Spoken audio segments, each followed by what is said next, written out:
नमस्कार मंडळी, तुमचं या चॅनलवर खूप खूप स्वागत आहे. अधिक मास महात्म्य कथा.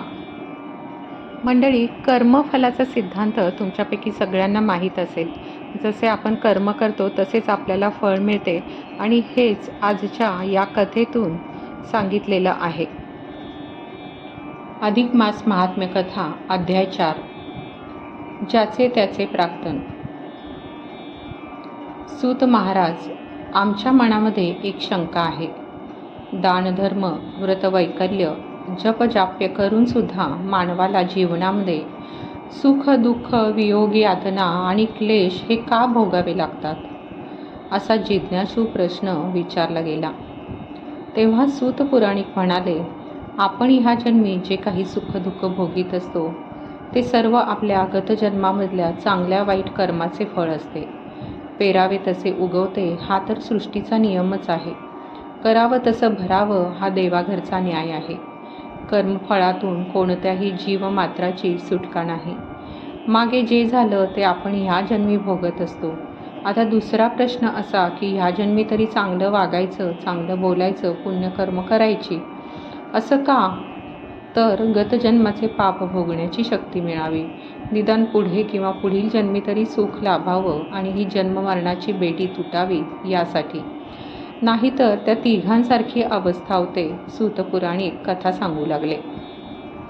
एक प्रवासी उन्हाताणातून प्रवास करत असताना एका तळ्याच्या काठी गार अशी सावली पाहून विश्रांतीसाठी म्हणून स्थिरावला.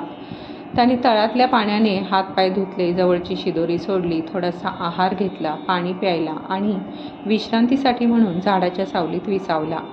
भरलेले पोट, सावली आणि सुखावणारा वारा यामुळे त्याला कधी झोप लागली ते त्यालाच कळले नाही. तो प्रवासी ज्या झाडाखाली झोपला त्या झाडावरच एक माकड काही खायला मिळते का या आशेने झाडावरून खाली आले. त्याने इकडे तिकडे पाहिले तर त्या माकडाला प्रवाशाच्या जवळ एक थैली दिसली. प्रवासी झोपला आहे, थैली भरलेली आहे, तेव्हा काहीतरी खायला मिळणार या आशेने त्या माकडाने ती थैली पळवली. सरसर झाडावर चढत वरची फांदी गाठली. थोड्याच वेळात तो प्रवासी जागा झाला. त्याने आपले चंबू गबाळ गोळा केले आणि घोड्यावर बसून तो पुढील प्रवासासाठी निघून गेला.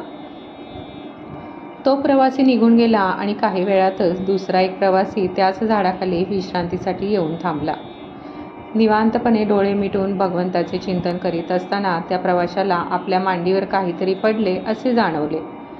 त्याने डोळे उघडून पाहिले तर ती एक थैली होती, छोटी पण काहीशी जड. कुतूहलापोटी त्याने अचानक मांडीवर येऊन पडलेली ती थैली उघडली आणि आत पाहिले तर त्या थैलीमध्ये बरेच पैसे होते.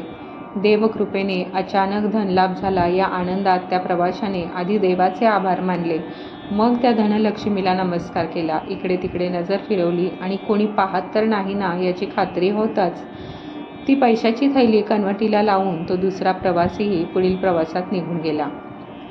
त्यानंतर आणखी एक तिसरा प्रवासी त्याच झाडाखाली येऊन बसला. त्यानेही तळ्यातल्या पाण्याने हातपाय धुतले आणि भाकरी खायला म्हणून तो बसला. कसे बसे 2-4 घास त्याने खाल्ले असतील तोच पहिला प्रवासी तेथे धावत आला. त्याने त्या भाकरी खाणाऱ्या तिसऱ्या प्रवाशाला विचारले, काय रे बाबा, तुला इथे एक थैली सापडली का? नाही बाबा, मला तर इथे काहीच मिळाले नाही, त्या तिसऱ्या प्रवाशाने कबुली दिली.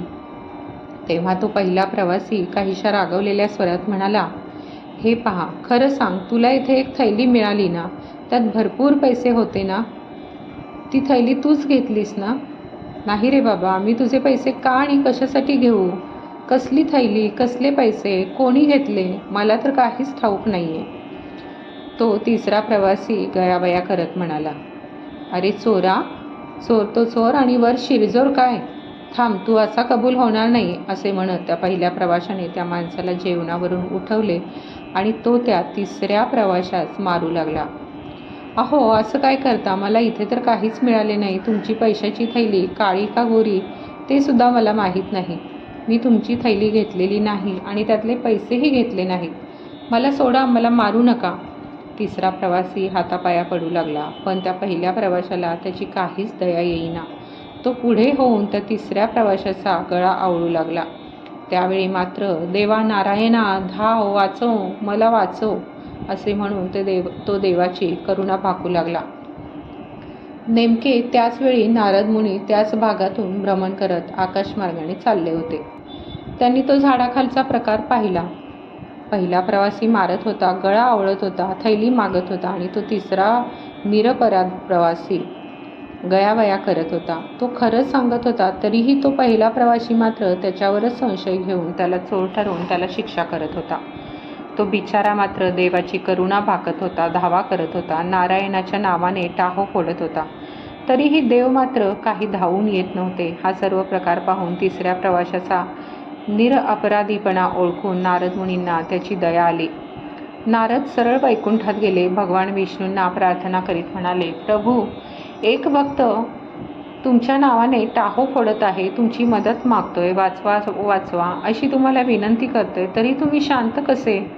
तुम्ही त्याला वाचवायला का धावत नाही? तेव्हा नारायण म्हणाले, नारदा, तुला काय वाटलं? मला त्याच्या हाका ऐकू आल्या नाहीत.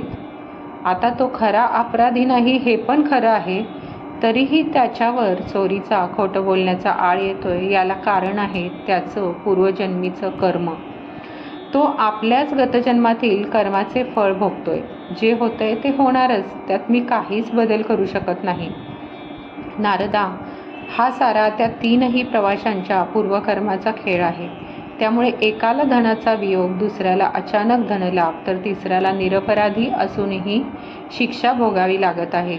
हे ज्याचं त्याचं पूर्वकर्म आहे, प्रारब्ध आहे. त्याला मी काहीही करू शकत नाही. पूर्वकर्माच्या फळापासून जीव कसा बाजूला राहू शकत नाही हे सांगताना नारायण म्हणाले, नारदा, हे तिघेही प्रवासी पूर्वजन्माचे ऋणको, धनको आणि जमीनदार आहेत. आता जो निरपराध असूनही मार खातोय तो मागच्या जन्मीचा कर्जदार आहे. ज्याला अचानक धनलाभ झाला तो दुसरा प्रवासी मागील जन्मीचा सावकार आहे आणि पहिला प्रवासी हा त्या व्यवहारातला जामीनदार आहे. तिसरा प्रवासी म्हणजे कर्जदार, याने घेतलेले कर्ज फेडलं नाही म्हणून त्याला आत्ता मार खावा लागला. दुसरा प्रवासी सावकार, त्याला अचानक धनलाभाच्या रूपाने आपलं धन परत मिळालं, पण कुणाकडून? तर अनेक वर्ष मेहनत करून पैसे जमा केलेल्या त्या पहिल्या प्रवाशाकडून, म्हणजेच कर्जदाराच्या जामीनदाराकडून. अशी आहे ही कर्मफळाची कथा. इथल्या शिक्षा, धनलाभ आणि धनवियोग या प्रत्येक गोष्टीला ज्याचं त्याचं पूर्वकर्मच कारणीभूत आहे. तेव्हा हे सारं असं होणारच. कुणाच्याही कर्मात देव काय किंवा दैव काय यातील कोणालाच कसलाच बदल करता येत नाही. नारदा, दुसरी गोष्ट अशी आहे की हे तिघेही गतजन्मी ब्राह्मण होते. प्रभू, समजलं तुम्हाला काय म्हणायचं आहे ते. ब्राह्मणाने दुसऱ्याला धन देऊन आणि सावकारी करून व्याजाची आशा धरू नये. दुसऱ्याकडून कर्ज घेऊ नये. दोघांच्या व्यवहारात उगाच मोठेपणा मिरवायला जामीनही राहू नये. हेच सुचवायचं आहे ना प्रभू आपल्याला? नारद म्हणाले, होय, हेच सांगायचं आहे. ब्राह्मण हा सदाचारी, संतुष्ट आणि समाधानी हवा. तशा ब्राह्मणांना दान दिलं तरच देणाऱ्याला खरं पुण्य लाभतं. यासाठी दात्याने दान करण्यापूर्वी ज्याला दान द्यायचे तो खरेच दान घेण्यास सत्पात्र आहे की नाही याची खात्री करणेही आवश्यक आहे. दानामध्ये अन्नदान, वस्त्रदान, गोदान, भूदान इत्यादी अनेक गोष्टी जरी येत असल्या तरी अन्नदानासारखे दुसरे श्रेष्ठ दान नाही, हेही विसरून चालणार नाही. अध्याय 4 समाप्त. श्री कृष्णार्पणमस्तु.